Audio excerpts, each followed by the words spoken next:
So the heel's the bad guy. The heel's the person that you want to hate. You don't want to see them win. You don't want to see them succeed. They will lie. They will cheat. They will do anything they can to make the baby face look bad. Baby face is the person that you want to fight for. This is the person that's going to get their ass beat but still come back.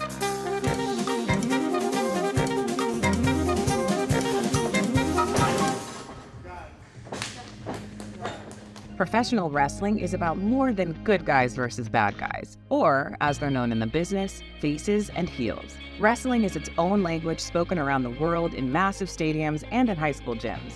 And in the centuries since it started, it's become a more equal place for everyone.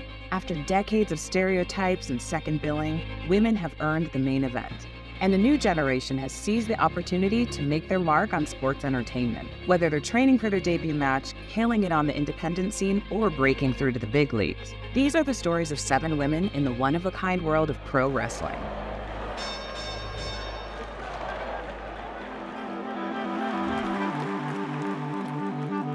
My name is Martibel Payano, also known as Marti Belle. I am originally from New York City, representing the Dominican Republic, and I am a professional wrestler. From New York, Marti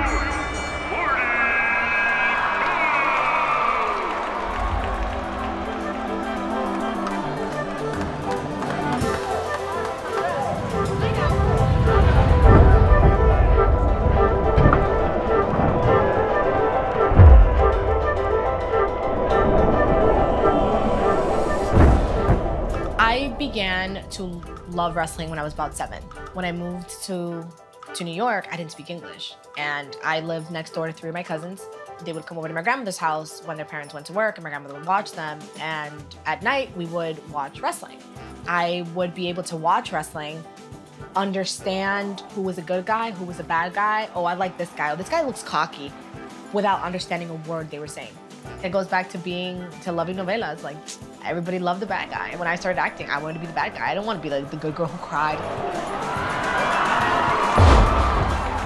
I just remember flipping the channels and then seeing people doing crazy stuff. The last pure athlete, Jordynne Grace. Doing all these flips and like taking head drops and doing all this stuff. And I was like, there's no way. This is awesome. Ladies and gentlemen, here is your winner, Jordynne Grace. And I was like, oh, I love this. I saw it and I was like, this is great. You know, I get to yell at the TV. I get to be enthralled with what they're doing. Oh, they're slamming people on the maps. Oh, there's women too. From Clearwater, Florida,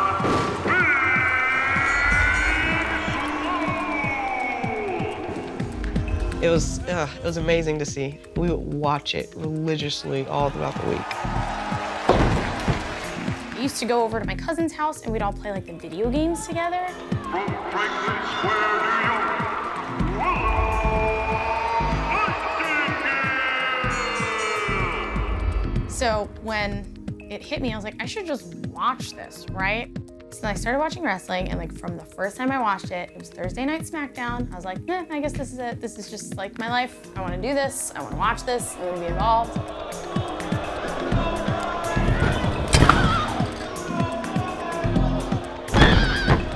Wrestling was really my escape when it came to like going into my teenage years. I would write a lot of my own stories, my own storylines to kind of like let out, I guess, my inner frustration because like I was so sheltered and to myself.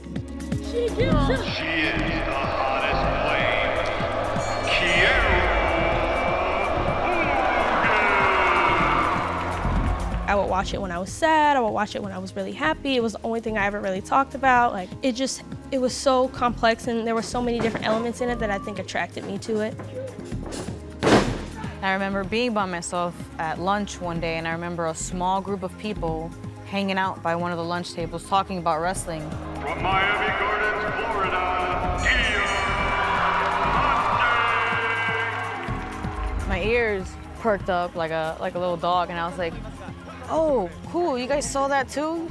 Turns out that small group of people had their own little backyard federation they would do every week. All I had to do was jump on one of the mattresses, and I was like, man, this is, I kind of think this is for me. This is what I want to do, for sure, for sure. There was something about professional wrestling that I just loved. And my mom, she was a wrestling fan. So I feel like that's how I got a connection with professional wrestling, because of my mom. Making her in-ring debut, the Dashing Star! What was her reaction when you first told her? My mom actually passed away when I was 12. It kind of just put a tear to my eyes, because this is something that my mom introduced me to. If she would have found out, she probably would have been shocked and probably happy that my daughter is a professional wrestler. She probably would have been so proud that I'm doing something that I love instead of me doing it because I have to. You know, being in the ring, I get to be whoever I want to be in the moment. My priorities have changed as I've gotten older, but when I'm in the ring, I get to be as loud as I want to be, as mean as I want to be, and there are no consequences. It doesn't matter what your background is, what you're made of, like whatever. Wrestling is here for everyone to enjoy. So to be able to see those little girls cheer me on, like who the heck am I? Like they're like, go Willow! And I'm like, thank you, darling. That really means a lot to me. There are always little girls in the crowd, always, and they gravitate to like what they feel is cool. Those little girls see somebody that looks like them doing something that looks super hard and that people wouldn't expect them to do. You know, it gives them hope. You can make that person's day, you can make that person's life by a simple interaction. A few weeks ago, this little girl like got up and she was like, come on, like, just like her face was just, she was like, hit her, come on. Like, she was so into it in that moment that after I won the match, I pulled her into the ring and I told her to raise my hand. And I know that that's like a memory that she's gonna have forever. You know, when I was a kid, if, you know, the Undertaker would have even looked my way and nodded at me, I would have like, that would have been like, it would have made my life and it would have been something. And so that's something that I do try to do, even as a heel sometimes. No matter what anybody tells you, no matter who tells you no or you can if you have the hard determination drive to get there. And now Kiera Hogan. Nice move, a bridge, a cover, and a victory. I'm setting an example for my daughter. Every chance she gets, she tries to get into that ring. Like, she's like wiping her feet, trying to get in, trying to jump on turnbuckles. And I'm like, oh, no, wait your turn. Get out of here. You gotta wait. See if you like it. Let your bones develop first. Tons of people out there who their parents tell them, follow your dreams, but they didn't follow theirs.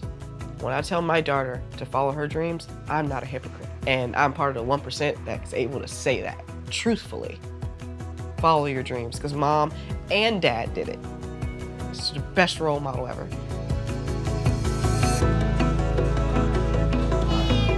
Yeah.